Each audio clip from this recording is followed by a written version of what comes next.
Disclaimer dulu ya teman-teman, saya bukan dokter dan saya bukan nakes. Jadi teman-teman ketika menonton video saya, teman-teman boleh percaya, boleh tidak ya. Tapi alhamdulillah ada orang-orang yang kemudian ngikutin apa yang saya lakukan dan mereka merasakan manfaat yang luar biasa.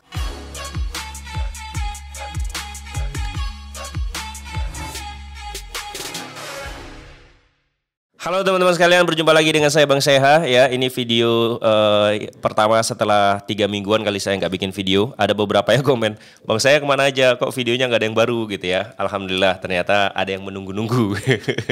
Jadi kemarin nggak ada apa-apa, jadi memang saya lagi malas aja gitu ya. Lagi males, kemudian lagi banyak pikiran karena usaha saya kan saya jualan ya. Jualan, usaha saya agak sepi, jadi saya moodnya juga jelek. Dan kalau moodnya jelek mau ngomong pun males. Nah ini karena udah beberapa orang yang bertanya di kolom komentar kenapa nggak bikin video lagi, akhirnya ya udahlah Bismillah bikin video lagi gitu ya. Jangan lupa like, komen dan subscribe. Nah, ini ada video yang menarik ya. Ada komentar ya dari salah satu orang yang menonton video saya. Dia bilang begini, saya makan telur puyuh 30 butir sehari ditambah jalan kaki 1 jam selama 3 minggu turun 6 kilo. Jadi kalau 3 minggu turun 6 kilo maka dalam 1 minggu dia turun 2 kilo. Ini juga pencapaian yang luar biasa ya, 1 minggu turun 2 kilo. Walaupun dulu ketika saya pertama kali mulai itu 1 minggu saya turun 4 kilo 1 minggu. Nah dia 2 kilo tapi itu luar biasa lah ya. Yang dimakan apa? Kata beliau yang dimakan adalah hanya makan telur puyuh 30 butir. Nah ini bagus ya. Jadi teman-teman dulu ketika saya di teknologi pangan, di teknologi pangan Institut Pertanian Bogor, itu saya belajar dari ada metabolisme pangan, ada kimia pangan, ada analisis pangan, kemudian dan lain-lain lah, banyak sekali. Jadi saya membahas banyak tentang makanan. Kemudian kita juga membahas tentang ada mata kuliah khusus tentang daging, kemudian ada mata kuliah tentang susu, ya kan. Kemudian kita belajar juga makronutrisi.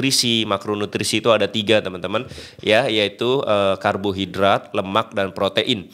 Nah, makronutrisi ini itu dibutuhkan cukup banyak oleh tubuh kita, makanya namanya makro. Makro itu kan besar ya, banyak makronutrisi. Lalu ada juga yang namanya mikronutrisi atau mikronutrien. Mikronutrisi itu adalah nutrisi-nutrisi yang dibutuhkan oleh tubuh kita, tapi butuhnya cuma mikro saja, kecil saja gitu ya, enggak banyak. Ya, contohnya apa? Vitamin, kemudian mineral ya, seperti kalsium, kalium dan seterusnya, magnesium dan sebagainya lah.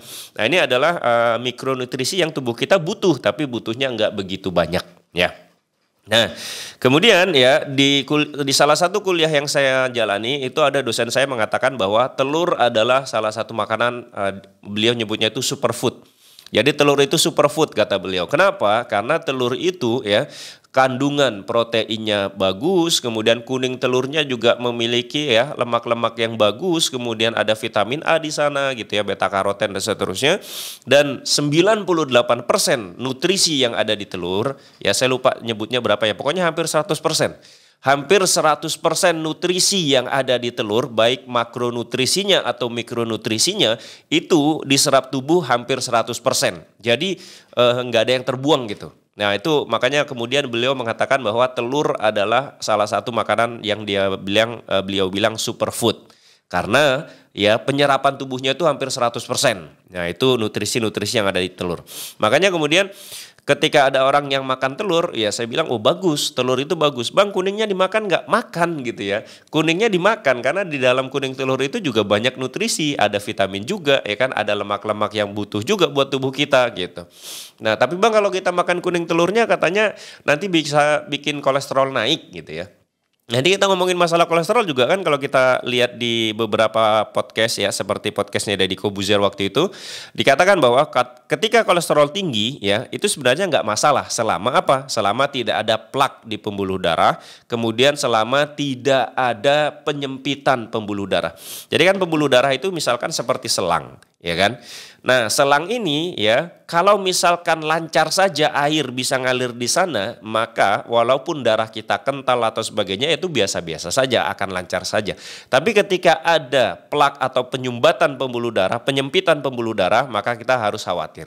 Jadi yang dipermasalahkan itu bukan masalah kolesterolnya, tapi yang dipermasalahkan itu adalah apakah ada penyumbatan, apakah ada penyempitan atau tidak.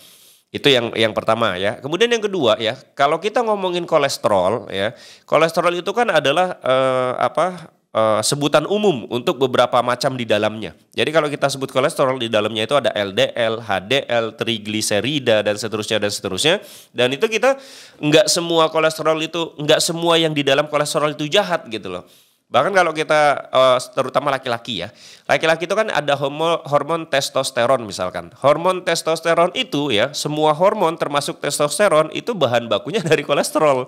Jadi misalkan kalau kolesterol kita rendah ya nanti gairah seks kita akan turun, kemudian libido kita turun, kan ngeri ya. Makanya kan ada kalimat yang mengatakan, wah kalau kita banyak makan kambing nanti libido kita naik. Itu mungkin salah satunya adalah kita makan kambing. Kambing ini bisa meningkatkan kolesterol kita. Kolesterol ini akan meningkatkan hormon testosteron kita. Lalu kemudian kita menjadi libidonya lebih tinggi. Ya wallahu a'lam ya. Tapi ya yang ingin saya bilang adalah ya beliau makan telur 30 butir telur puyuh ya. Saya tidak tahu alasannya kenapa makan 30 butir telur puyuh dalam sehari. Apakah karena memang mungkin telur puyuh itu kecil gitu ya. Jadi sekali makan gitu satu masuk gampang gitu ya, dibandingkan makan telur ayam yang cukup gede harus digigit dulu setengahnya atau dan sebagainya. Tapi memang lebih enak makan telur puyuh sih. Jadi makan telur puyuh itu kan kalau satu telur masuk mulut langsung jelep gitu, enak, ngunyahnya pun enak. Dan telur puyuh ini katanya juga kandungan kolesterolnya ya atau lemaknya itu lebih tinggi dibandingkan telur-telur yang biasa. Tapi beliau membuktikan makan 30 butir telur puyuh dalam satu hari, ditambah jalan kaki selama 1 jam, ya maka bisa turun 6 kilo dalam 3 minggu. Ini pencapaian yang luar biasa. Ya. Kemudian olahraganya adalah jalan kaki. Jalan kaki ini berarti kardio ya. Jadi kalau olahraga itu ada dua, ada kardio, ada olahraga untuk angkat beban atau melatih otot. Kalau kardio itu berhubungan sama kesehatan jantung, ya jadi berhubungan sama kesehatan jantung kita. Tapi kalau kita angkat beban itu kita menguatkan otot rangka.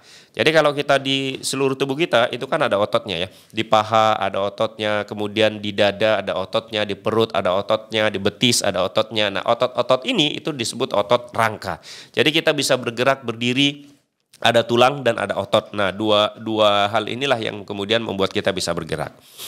Nah, ini ya, kenapa bisa turun berat badannya? Ya itu tadi ya teman-teman. Kalau misalkan kita sudah mengurangi secara maksimal atau berhenti total mengkonsumsi nasi, gula, dan tepung beserta turunannya semua, maka tubuh kita itu akan memiliki gula darah yang rendah. Gula darah yang rendah akan membuat insulin tidak muncul. Insulin tidak muncul, maka kemudian tubuh kita akan dengan sendirinya memecah lemak yang ada di dalam tubuh ya.